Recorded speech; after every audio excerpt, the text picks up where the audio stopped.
Hi.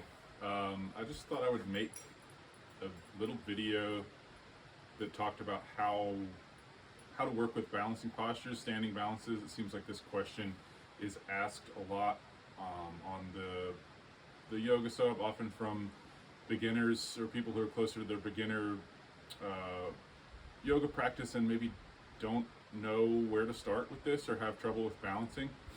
And I think even if you're experienced, you can still have trouble with balancing, and maybe some of these tips or ways of thinking about it might help. So I just thought I would share a few things that I think about and share with people if I'm teaching about standing balancing poses. I think the example in the post I saw was for Vrikshasana or tree pose and Warrior 3, so maybe we'll get into a little bit of that. But the first thing that I consider, at least, is to maybe step off of whatever you're standing on your mat and step onto the actual floor, the ground, or the earth, or wherever it is you are. I'm on a deck, but this may seem either obvious or kind of ridiculous depending on your point of view, but literally grounding and connecting physically into whatever the most solid point in front of you is it's not a bad thing to try. It may not be for you, but it might also help. I know also this mat is particularly solid and firm, but if you have a mat that's a little bit squishy, that can kind of compromise your balance sometimes, and like your proprioception between your feet and your foot and the ground, just that link and that connection of feeling and awareness. So it's something to try. So stepping off the mat is a good thing to try. I also like to really lift the feet coming over onto one and really spreading the toes. Doing this a handful of times, and then eventually when I set the toes back down, I really try and feel all four corners, like visualize and feel all four corners of my feet on the floor, just as a start to kind of bring in that awareness and sensation component, like see what that feels like in your feet before you start to go up in a balance. I always connect with my breath, feel centered and focused. And then before I move on to a leg, we'll just start with tree pose maybe. I tend to really engage like muscularly in my feet, all the way up my legs through the core of my body. So I'm still breathing, I'm still fluid, but I'm definitely engaged. I'm not just hanging out, I'm not loosey-goosey. Like I am engaged in the muscles, in the tendons, in the joints. Steady with the breath.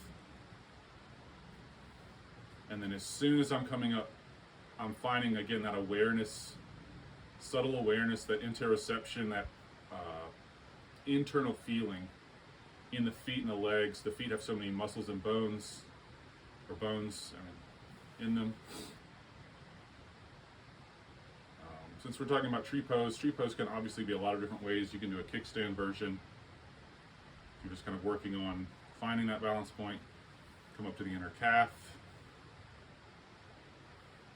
Come up above the knee, to the inner thigh. Some people say don't go against the knee. I mean, the knee does not move laterally, so I would not push hard against the side of the knee, but if you just have a gentle rest there, that's not going to really hurt anything unless you have some sort of existing injury. Another modification for tree pose I really like is like a standing pigeon, and then sometimes taking that into a forward fold, or if your hips are particularly open, you can bring your leg up into like a standing half lotus. Anyway, we'll just come back here. One of the most important parts about all of this is your drishti, or your intentional, soft, steady gaze on a fixed point in front of you with your vision. I'm going to come back to my breath because I've been talking. I'm going to find a fixed point of focus in front of me, on the wall or wherever you are. And it's like a soft but intentional gaze and point of focus with your vision that can really help. And just a way to play around with this is close your eyes and see what happens. And you'll see how important that that steady gaze and fixed point in your vision is. Or if you happen to have vision problems, like I have a couple of students who are legally blind, and they really struggle with simple balancing poses, even though they're long time yoga practitioners. And in their case, I often advise like using the wall as a support beside you. But always coming back to your breath, staying with your drishti or your soft focus, and trying to stay aware, that subtle awareness of all the things happening in the lower body, particularly the feet coming up into the leg, all those muscles and bones and connections. And if this works for you, like visualizing or feeling the grounding into the earth. Some more kind of psychological or philosophical points with this are to have patience. You fall out of a pose, recollect yourself and try again. That's really all there is to it. No one in a class is watching you. No one cares. Just try again.